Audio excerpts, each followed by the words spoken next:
देखिए, ये जनपद पीलीभीत में वर्ष 2024 अगस्त में एक डिजिटल अरेस्ट का केस हुआ था, जिसमें फर्जी तरीके से एक व्यक्ति को डिजिटल अरेस्ट का धमकी और ब्लैकमेलिंग करते हुए उनको बोला गया, जिसने जो कॉलर्स थे, जो स्कैमर्स थे, उनके द्वारा ये बोला गया कि भाई हम सीबीआई से कॉल कर रहे हैं, हम क्या कहते हैं क्राइम ब्रांच मुंबई से कॉल कर रहे हैं, हम ईडी से कॉल कर रहे हैं और आपके आधार कार्ड्स को अलग अलग जगहों पे गलत गतिविधियों में यूज़ किया गया है और आपके विरुद्ध जो है कठोर कानूनी कार्रवाई और आपको जेल भेजा जाएगा और इस तरह के विभिन्न तरीकों से उसको डराया गया।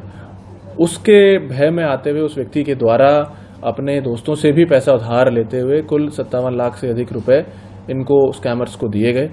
2024 अगस्त की घटना थी। इस पे हमारी टीम लगी हुई थी और हाँ, खुशी की बात यह है कि एक साल बाद उस गैंग को पकड़ा गया है। उस गैंग के विभिन्न अंग हैं जो अलग अलग तरीके से ये काम करते हैं, जिसमें जिन लोगों के पास ये पैसा गया था उस गैंग के 5 व्यक्तियों को गिरफ्तार किया गया। इन लोगों के द्वारा पैसा लिया जाता है, पैसा लेके उसके बाद उसको अलग अलग जगह डिस्ट्रीब्यूट कर दिया जाता है, डिस्ट्रीब्यूट करके विभिन्न अकाउंट्स के थ्रू विड्रॉ कर लिया जाता है ताकि एक जगह कोई भी ट्रेल ना फंसे और पैसे को होल्ड कराने से पहले ही उस पैसे को विड्रॉ कर लिया जा सके। 5 लोग इसमें अरेस्ट हुए हैं उस गैंग के और 3.5 लाख रुपए बरामद हुए हैं, 9 मोबाइल फोन्स बरामद हुए हैं। उसके अलावा आधार कार्ड और अन्य डॉक्यूमेंट्स बरामद हुए हैं जो इनके द्वारा यूज किए जा रहे थे इस गैंग में और इस क्राइम में। इसके अलावा ये गैंग अन्य क्राइम्स में भी इन्वॉल्व है, जिसके ऊपर अभी पीलीभीत पुलिस काम कर रही है। इसके अलावा जिन लोगों के द्वारा कॉल करके स्कैम किया गया था उनके ऊपर भी हमारी टीम सभी लगी हुई है और इन 5 लोगों के अलावा जो अन्य लोग इस गैंग में हैं उनको भी बहुत जल्दी इसमें गिरफ्तार किया जाएगा। कोई इनामिया भी था इनमें से? नहीं, ये गैंग अभी वर्कआउट हुआ है। इस गैंग के लोगों पे हम लोग काम कर रहे थे, तो आगे अगर इसमें और हमारे अभियुक्त ऐसे निकलेंगे तो उनके ऊपर इनाम करके कार्रवाई की जाएगी। सर, लगातार जो डिजिटल अरेस्ट है, साइबर फ्रॉड के मामले सामने आ रहे हैं, क्या अपील करना चाहेंगे हम लोगों से? देखिए, हम एक ये अपील जरूर करना चाहेंगे सभी लोगों से कि डिजिटल अरेस्ट नाम की कोई कानूनी प्रक्रिया नहीं है।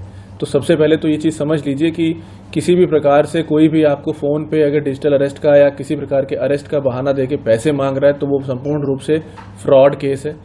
दूसरी बात, अगर किसी भी प्रकार का साइबर फ्रॉड, आप पैसा किसी को दे रहे हैं या आपका पैसा निकल जा रहा है या आपने कोई ऐप डाउनलोड कर लिया, अकाउंट से विड्रॉ हो गया, कृपया करके तुरंत आप 1930 पे कॉल कर दीजिए। बहुत सिंपल नंबर है, उस पर तत्काल कॉल कर दीजिए। एनसीआरपी का एक पोर्टल है, उस पर जाके आप गूगल पे सिर्फ एनसीआरपी पोर्टल सर्च करेंगे, एनसीआरपी पोर्टल सर्च करके अगर उस पर डाल देंगे वो पोर्टल मिल जाएगा, वहां भी आप कंप्लेंट रजिस्टर कर सकते हैं। उसका कारण ये है कि जितनी जल्दी आप पुलिस को सूचना दे देंगे उतनी जल्दी हम उस अकाउंट में जिस अकाउंट में पैसा गया है उसको बैंक से बात करके होल्ड करा सकते हैं।